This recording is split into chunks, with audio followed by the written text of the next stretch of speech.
Hey everyone, and welcome. Today, we're going to go on a little culinary tour around the globe to check out some foods that, well, let's be honest, they might challenge what you think of as normal. We're talking about dishes that are absolutely beloved in one part of the world, but might make someone from another place raise an eyebrow. You ready? Let's dive in.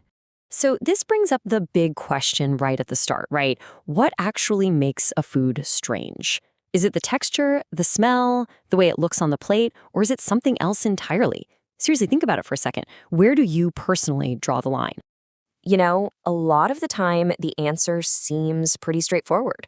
It's simply what's in the dish. You're reading the menu or you hear the recipe, and one particular ingredient just makes you pause. It's that one thing you just never considered, well, edible.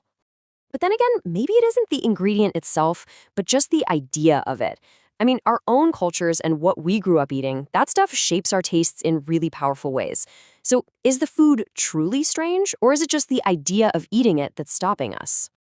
Well, there's only one way to really explore this. We've got to go on a bit of a journey. We're going to look at a few fascinating dishes from all over the world, break down what's inside, and see if we can figure out what makes them tick. So let's get started. First up, we're heading to Europe. So our first stop is Europe, where we're going to look at two celebrated national treasures. Now, on the surface, they seem pretty classic, but their ingredients can be a little surprising if you're an outsider.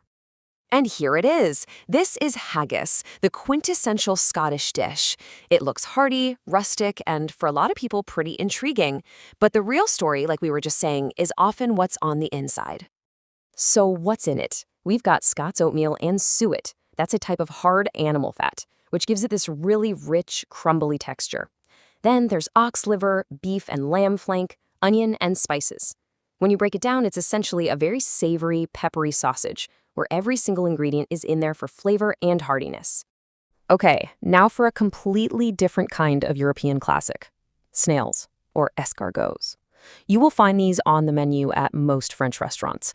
But for many people, the idea of eating a garden snail is still a big hurdle, no matter how elegant they look on the plate. But the key here is all in the preparation. They're fried up with a very generous amount of garlic and butter until they are, and I quote, simply yummy. And this simple technique transforms them into a rich, savory staple, one that's popular not just in France, but in countries like Vietnam too. All right, for our next course, we're going to venture into the world of edible insects. It's a topic that's getting a lot of traction lately, so let's see what's on the menu. Here we can see two very different approaches. On one side, we have green ants from Australia, which are often eaten fresh. And on the other, deep-fried crickets, which are a super common street food snack in Thailand. The flavor profile of these green ants is fascinating. This isn't just for shock value. They're pulled from trees, lightly crushed, and they have this zesty, citrusy kick. They're described as lemony, peppery, and delicious. Some local producers are even using them to top goat's cheese, which actually sounds incredible. Now compare that to the crickets in Thailand. These are a staple food. They're deep-fried until they're nutty and crunchy. It's less of a zesty topping and more of a savory, satisfying snack, kind of like a bag of chips. And of course, this all ties into that bigger conversation you hear all the time, that insects are a sustainable protein source for the future. But when you look at these dishes, you can see that for millions of people, they're already a delicious part of the present. Okay, for our final stop, we're heading to Vietnam for a bowl of soup. But listen, this isn't just any soup.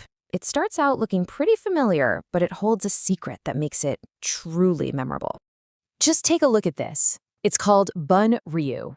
It's vibrant, it's aromatic, and it looks incredibly comforting and delicious. And you know what? For the most part, it absolutely is. Let's build the flavor profile here. The foundation is a crab-based soup with noodles.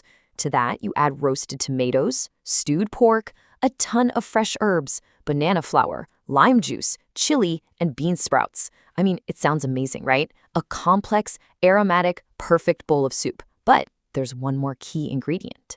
And there it is. The final ingredient is congealed pig's blood. The source we're looking at calls it a serious challenge for the unsuspecting diner.